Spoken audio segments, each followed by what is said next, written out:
Alpage literally means mountain pasture, but it's also a term used to describe a style of cheese making and the cheese that comes from it. It all depends on something called transhumance. Transhumance is a style of agriculture born in the Alps for thousands of years.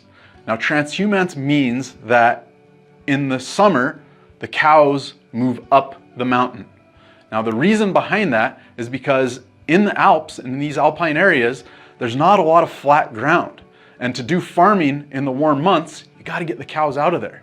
So up the mountain they go, and the families that go with the cows up to these mountain pastures, beautiful grasses up there, beautiful flowers, and they're going to be doing the cheese making with that milk every single day in these little chalets up in the mountains. So these are not big factories. These are tiny little familial productions in copper vats over an open fire using that beautiful wild grass, wildflower milk to do it. So they cook the curds vigorously in these copper vats over this open fire, and the cheese that comes from it tastes like the mountain. It tastes like mountain grasses. It tastes super floral. It's incredible. Now, just because something is an alpine style cheese does not mean it is an alpage cheese.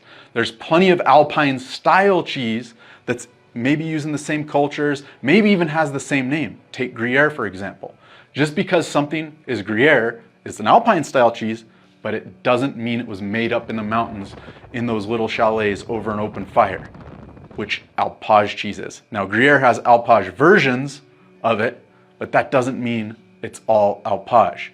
Getting real alpage cheese is something that is really hard to do in America, but we wanted to talk about it because we're going to be featuring a lot of the real ones. When they come in, we're going to talk about more about them, but they come from this thousands of years old tradition, and it makes some delicious cheese.